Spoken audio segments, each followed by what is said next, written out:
The story is brought to us by MSN.com. You guys are going to love this one. You're going to love it. I did this editorial, it was probably about 2 years ago. And I remember it because I remember this cop and I remember his ears. I'm sorry, I hate to say it, but going to have to say it. This cop has ears. You could grab a hold of and go, giddy up. You know, it's just...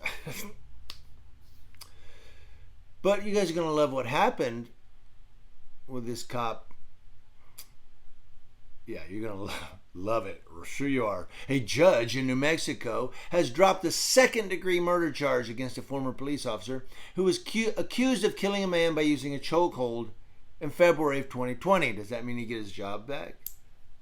On Thursday, Judge Douglas Driggers dismissed the charge against 29-year-old Christopher Smelzer, who's a former Las Cruces police officer, in the death of 40-year-old Antonio Valenzuela. The defense argued that the state failed to meet the burden of proof. Driggers agreed with Smelzer's lawyers and ruled there was insufficient evidence for the trial to continue. Now, apparently, this Christopher Smelzer, this former police officer, went on trial on Monday, July 11th of this year on the charges of the 2020 death of Antonio Valenzuela. Valenzuela, a father of four, fled from officers during a traffic stop February 29th of 2020. People are going to go, oh, there you go. He fled from the... Don't run from the cops, man.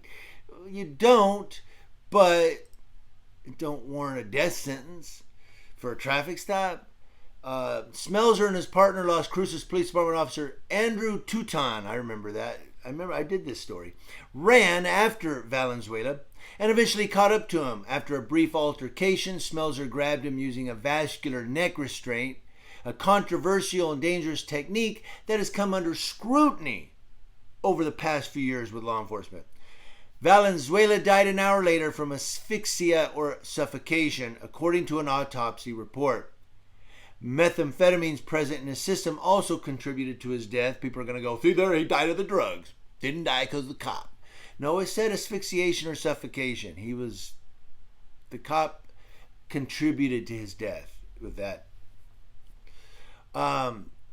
Smelzer was later fired from the police department and indicted by a grand jury on one count of second-degree murder and could have faced up to 15 years behind bars if convicted. He wouldn't have did more than 5. He's a former cop. The trial started on Monday, that's July 11th. And on Thursday of last week, after half an hour of arguments, Driggers dismissed a second-degree murder charge via a directed verdict.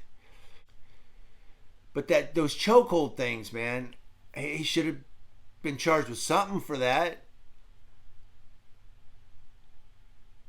On Friday, about 24 people gathered at Albert Johnson Park to protest against the judge's decision, holding a sign that read, Tony Valenzuela's life mattered. Lala Valenzuela, one of Antonio's family members, told the newspaper she's tired of being afraid. Talking about the police. She said, I have a lot of people asking if we feel it's because we're Mexican. And yes, I do. I feel like it's never going to stop. She said the dismissing of my brother's case was totally disgusting. New Mexico Attorney General Hector Balderas, I need coffee, said in a statement, Driggers got it wrong by not allowing the jury to rule on the evidence of the illegal chokehold. Yeah, why didn't he let the jury rule on it? How can a judge just say, oh, there's insufficient evidence? I don't know, maybe he could. But that's a good question. Why not let a jury decide it, if there's evidence or not? Balderas added, the Attorney General, the judge's decision today essentially acquits Smelzer without the opportunity for the impaneled jury of Smelzer's peers to consider the evidence against him. And this is coming from the Attorney General. You know, you think the Attorney General will be like, well, we got to win today. No, he's like, hold on a minute. What the hell's going on? The jury don't get to decide? But also going back up real quick, and I'm done here, but I wanted to stick with me. She says, we're tired of being afraid. That's what she was quoted as saying, his family member. we're tired of being afraid. I remember when I was recording here in town and some Yucaipa police officers were talking to a couple homeless people who were living out of their car. And I pulled up my camera, I'm recording and everything, and then they leave, and the lady comes over to me, the homeless lady, and she's like in tears. Like, and she said, "Thank you. I'm so grateful you were here." I said, "Oh, it's okay. That's what I do. I give back to the community." She goes, "You don't understand. The police have hurt me in the past, and when I saw you recording them, I felt safe. Like, okay, somebody's here. We're gonna be okay, because you were here with your camera." She said, "I felt safe." I know I'm gonna get some criticism for bringing that up, but it goes back to people saying, "Look, I'm afraid when the police are around." And I'm not saying there's always a reason to be. Some cops are really cool. We got some cops here in town that they're people. They're out there. They're not, they're approachable.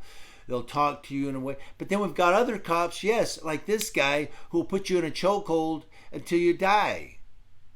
Oh, he died an hour later. Well, he couldn't breathe. He obviously died from asphyxiation and suffocation, according to the medical examiner's report.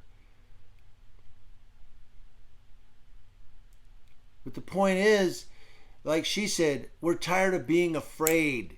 Why? Because these cops aren't getting prosecuted. Hey, you're fired.